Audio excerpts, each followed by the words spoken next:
All right.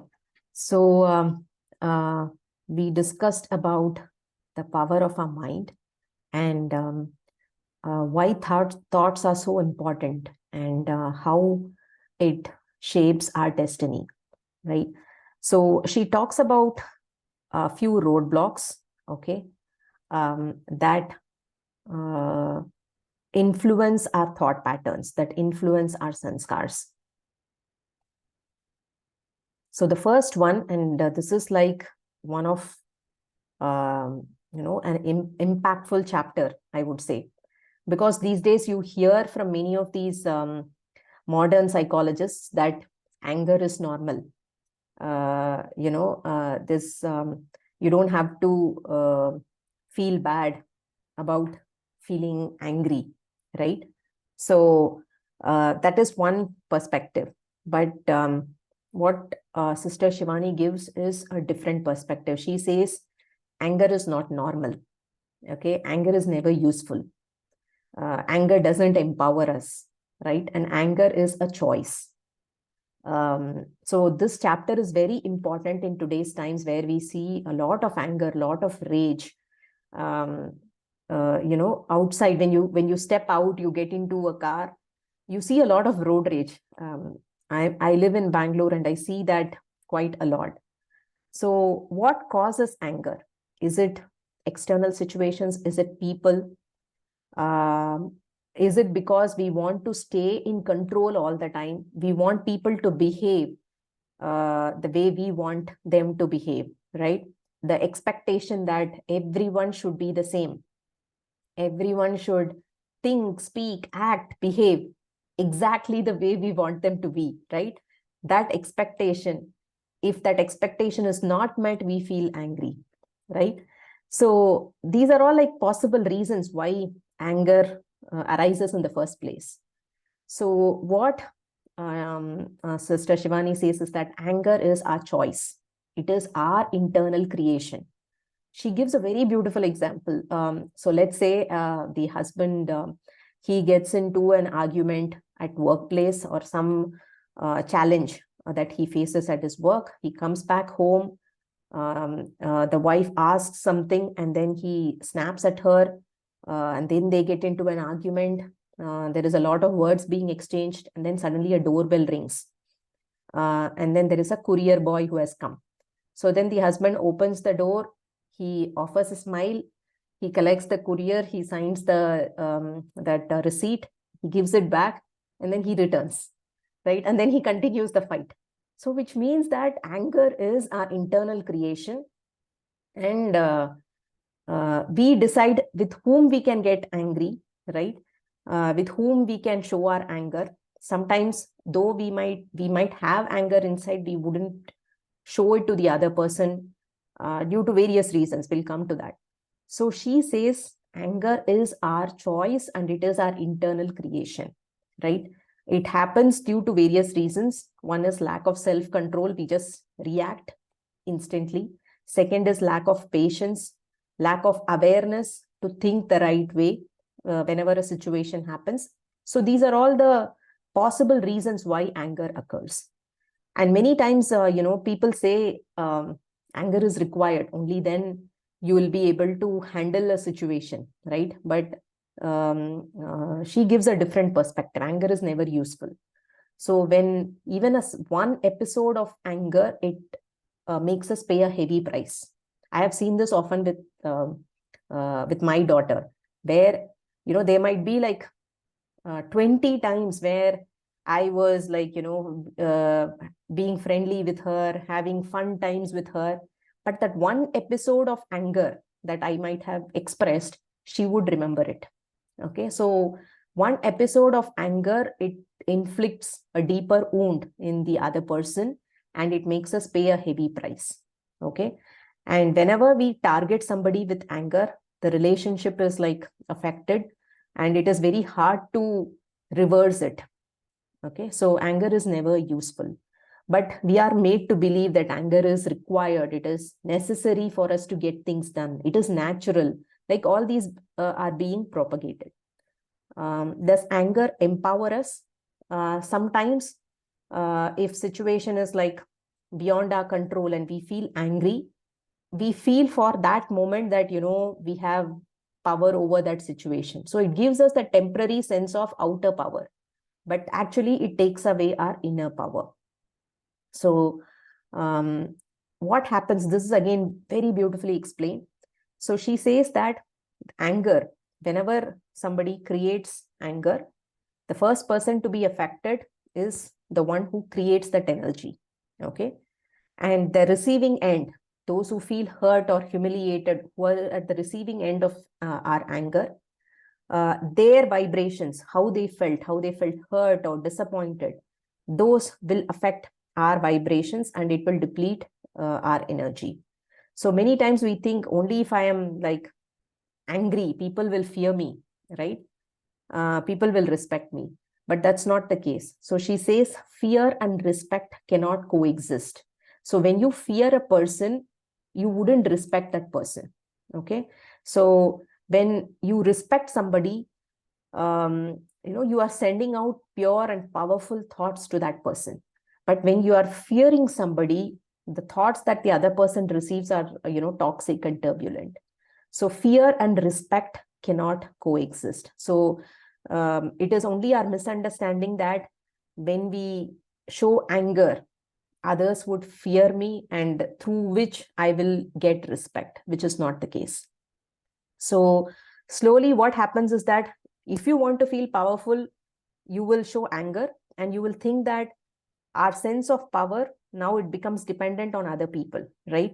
Only if I show anger, I'll feel powerful.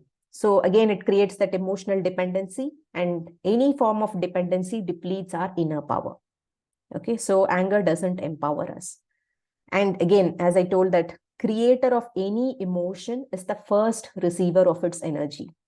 This is like, the light bulb moment. So she says that the first person to experience that energy. So if your energy that you're sending out or creating is toxic, you are the first to experience it. It impacts your mind, body. So you might have seen people who get angry very easily, right? And they raise their voice. They are the people you will eventually see get into ailments like high blood pressure, right? All those emotions, they first manifest in us, and manifestation, whatever happens in the mind, it shows up in the body as well, right? So the stress hormone increases, cortisol levels are higher, and slowly the blood pressure shoots up, right? So all these are manifestations. So the first to experience the energy is us. The recipient of anger, right? They have a choice. They can either consume the anger that is coming their way, or they could just stop receiving it. You keep shouting, I don't care, right? That person doesn't receive that energy. So you will keep shouting, you will be angry, nothing happens, right? So that recipient of anger has a choice. And the recipient of anger is more powerful, right? Because of that choice. Now, if they choose to consume that energy, those painful vibrations, so they feel hurt, they feel that pain because you showed your anger, that painful vibrations, they radiate back to you because they believe that you are the cause of the pain. Okay. And the other important aspect is that this person has that painful vibration radiating to you. That vibration, it depends on the duration this person takes to heal. Okay. And this duration, it doesn't depend on the intensity of the anger. Okay.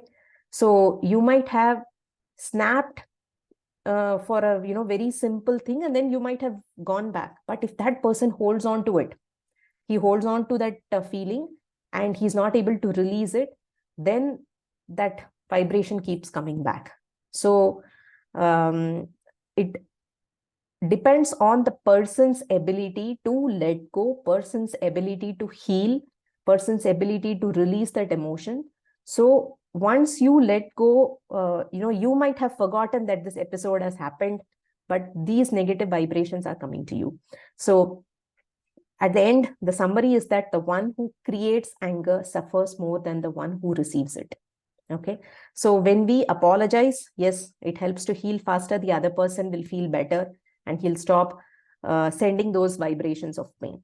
So apology helps, but at the same time, now we are like, again, the power is on the other person. The other person has to let go or forget and move on, right? If that doesn't happen, if that person holds on to that grudge, then those negative vibrations keep coming to you. So the one who creates anger suffers more than the one who receives it. This is like, eye-opening for me when I read this chapter. Anger is a choice. Okay, we discussed how we choose to be angry with certain people. An infant might be crying throughout the night. You don't get angry with an infant. Or a pet, for example. A pet might be troubling you so much, but still you wouldn't feel angry, right? So anger is a choice. You only choose to be angry with people who you think you can be angry with. So you choose whom to be angry with. When you wouldn't shout at somebody in a public place, right? When to get angry, how much of anger to create, right? All these are in our control. So anger is a choice. So next, moving on to stress. So we are talking about the key roadblocks to shape our sanskars. So the second one is stress. So here again, stress is normal. Stress is stress is acceptable. Stress is the way of today's lifestyle. All these are something that we keep hearing more often these days. But she asks us a very valid question. Why are we talking about managing or coping with stress instead of eliminating it altogether? Okay. Eliminating in the sense, remove all the stressors outside, right? That is not possible. So we believe stressors are the cause of our stress, the ones which are outside or external to us. But the perspective is that stress is not a result of what happens in our life. It is a result of our incorrect responses to situations. So again, just like how we create anger, we are the creators of stress. And if we are the ones who create stress, we are perfectly capable of becoming stress-free. Okay. So many times we think there are stressors outside. We feel stress, and then we look for other external sources to de-stress, right? Many things: music, vacation, social media, addictions, alcohol, all those. So when we keep distracting our mind from stress, the more it intensifies, right? So whenever we feel stressed and we take to de-stressors, we only delay that process of addressing our stress, and it only becomes more intensified. The other aspect that is very important is that stress is not about doing. So she says there could be somebody who has a lot of responsibilities, who is very busy from morning to night. There are a lot of tasks that this person has to complete, but still that person can decide to go about in a very peaceful way, right? Stress is not about doing, but it is in our state of being. So when you are doing those 101 tasks, right, how do you feel? What is your state of being? That determines whether you will feel stressed at the end of the day or not. And these days, we are using stress as a status symbol. I am busy. If somebody says, I am like relaxed, I have no task to do, I am free, we belittle that person, right? We think that this person is of no use. So that being busy, that going that extra mile, putting that all-nighter, right? These are considered as status symbols. These are considered as indicators of success. So I recently came across this word called lazy girl jobs.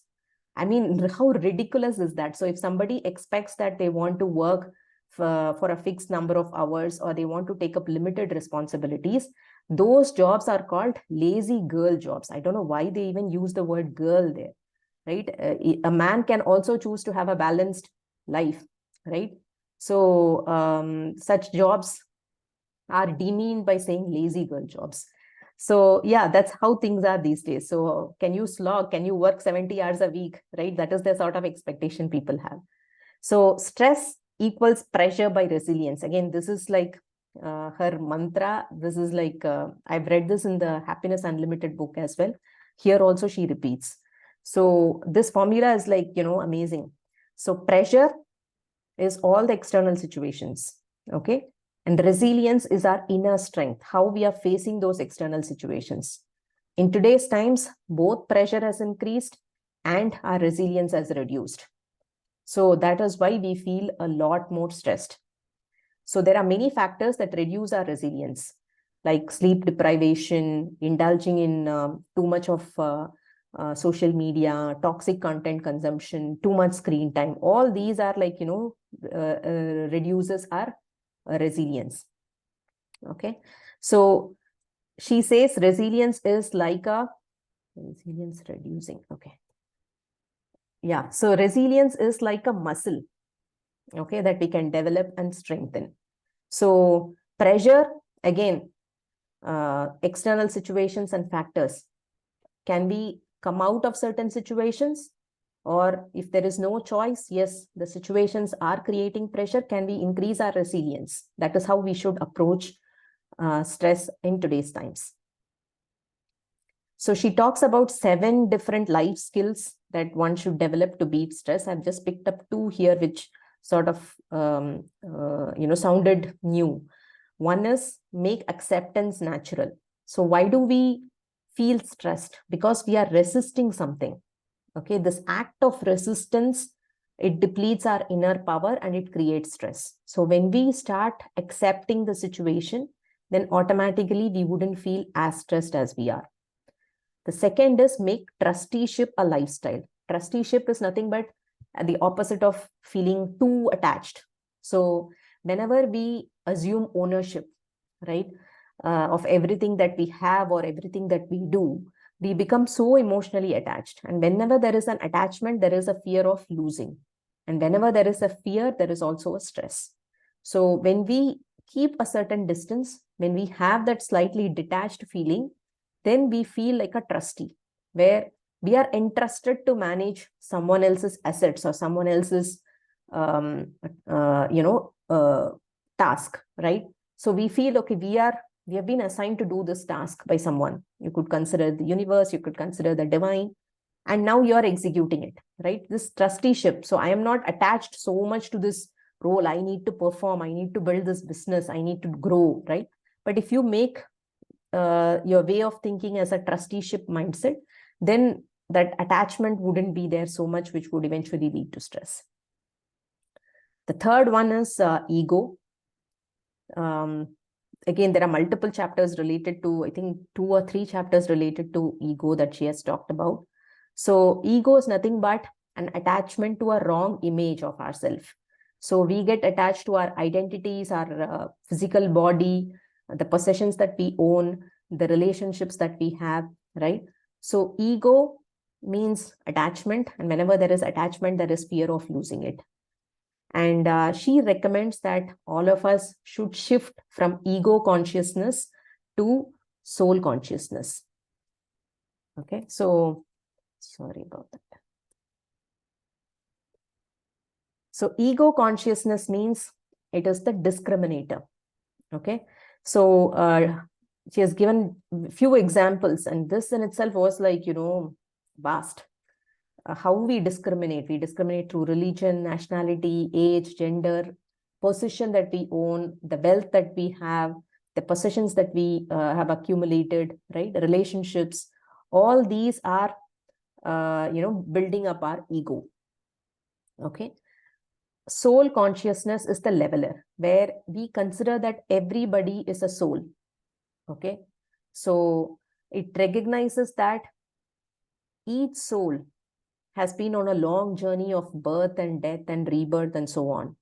And there are a broad spectrum of situations they have faced, which have established their sanskars.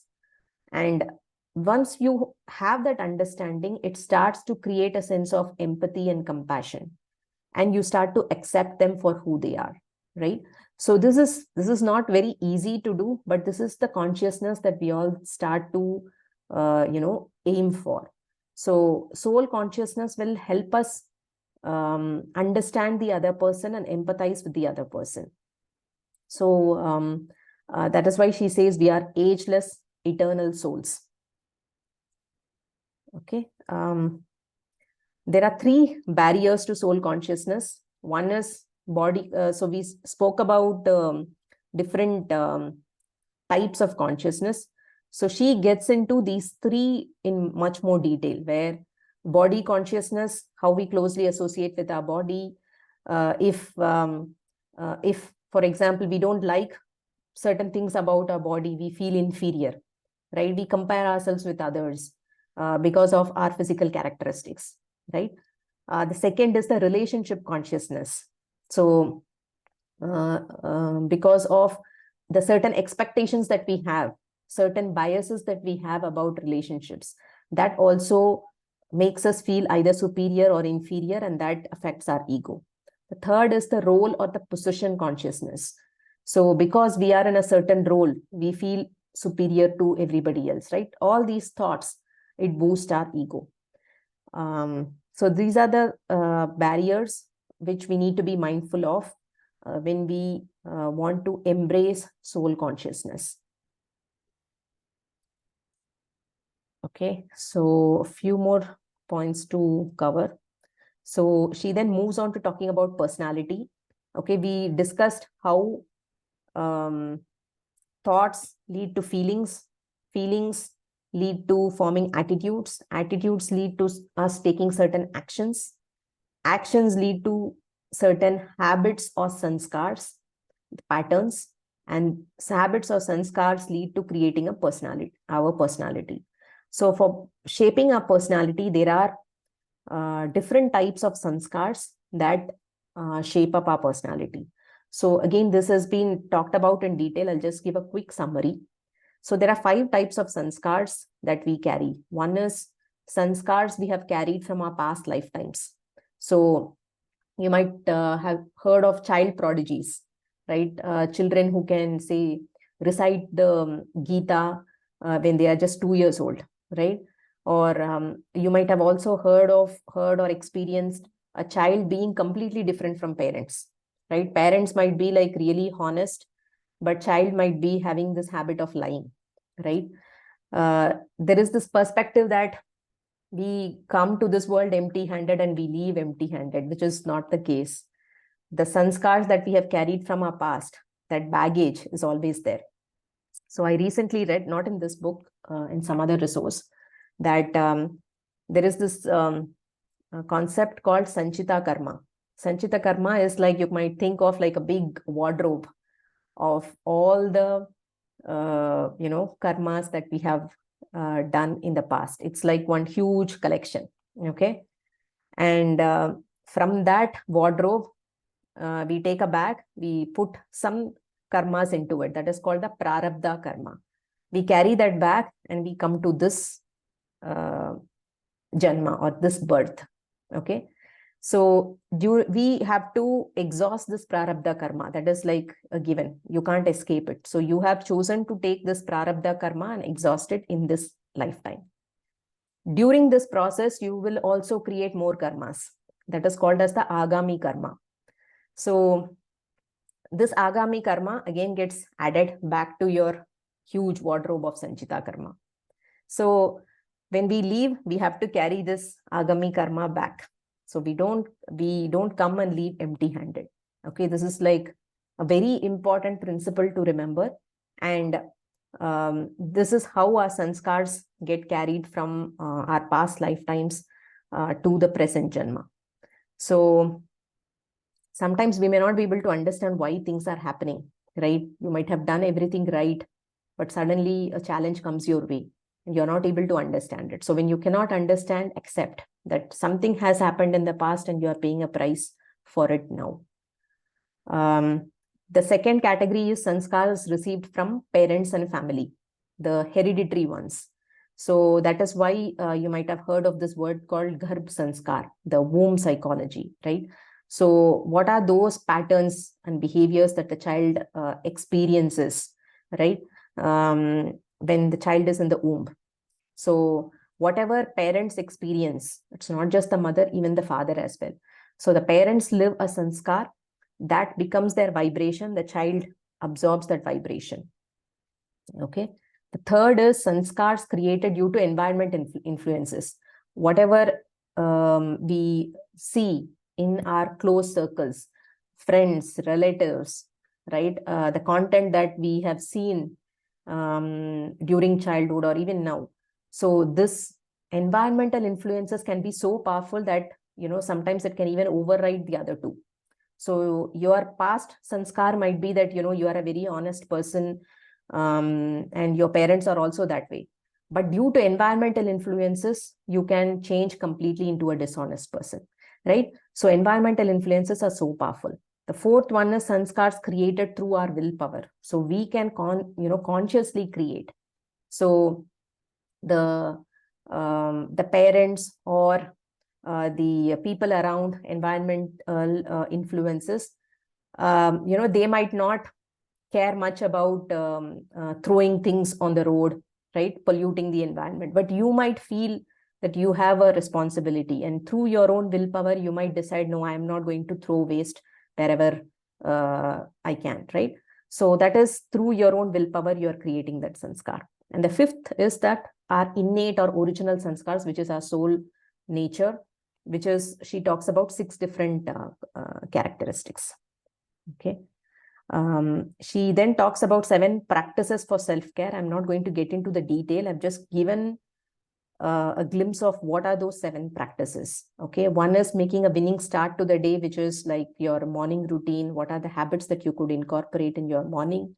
Second is boost your emotional and physical immunity. Third, recharge after every hour. So where you can take a pause and connect within yourself. Fourth, go on an information diet. This is again related to content curation. Fifth is keep every karma right. Your actions, whatever your thoughts, words, and actions that you do today, that is going to impact your future. So keeping that in mind, how do you make sure that your karma of today is right? Sixth is change your destiny with every meal. So this is where she talks about mindful eating, how one should prepare food, what are the sort of energies that go into the food. And seventh is the importance of deep and restful sleep. Okay.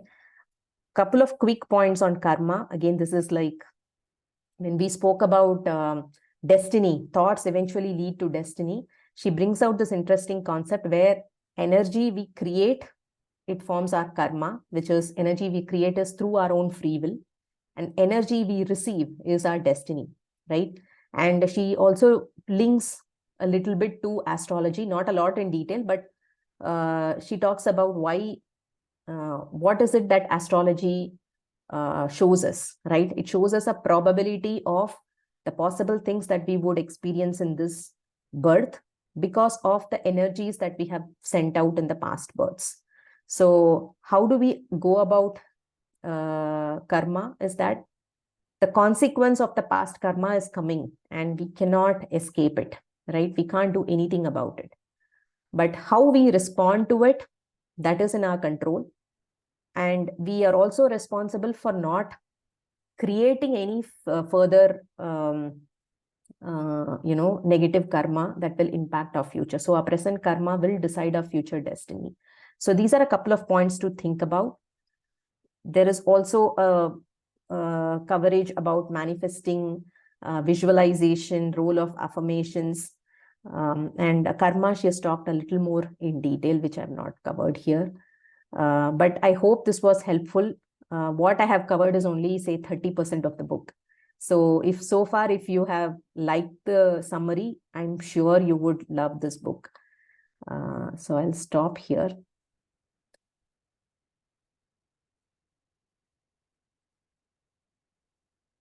Any questions? Hi, Anu. Yeah, so I think this was beautiful. I think one of the best sessions that I have enjoyed so far. So I used to, like you said, you only heard about Sister Shivani recently. So I used to watch, when my father-in-law was alive, he used to, put on this channel every morning. And, the Brahma Kumaris, the Sister Shivani would be there. So from then I've been listening to her on, TV or, some shows. And he's even attended her I think one of the sessions or something here in Bangalore. So somewhere I think it's created, like, left some kind of an impact on me, because I used to just listen to what she used to speak on TV. But I Okay. think the takeaways are far too many from today's session. So thank you for doing this, because this is one book that I'm definitely going to pick up now. I think it resonated a lot with me. So, thank you so much for giving us like the, very crisp overview, and making me want to read the book. So thank you so much, Anu. Yeah, thank you. My pleasure. It's like, for me, I have not heard of her until this year, but she came at the right time is what I would say. Like, if maybe I may not have been able to understand what she says when she said anger is not normal, stress is not normal. Maybe say 10 years back, if I had listened to her, I may not have understood, or I might have just ignored. But I think all things Great. happen at the right time, and I'm so happy Absolutely. that I discovered her this year. No. Thank you so much, Anu. I'm definitely going to pick up this book and I'll let you know how I enjoy it. Thank you. Sure. Yeah. Thank you. Thanks, everyone. Have a beautiful Sunday. Yeah. Thank you, Anu. Yeah. You too. Thank you so much. Take care. Thank you so Bye-bye. much. Yeah. Bye. Bye.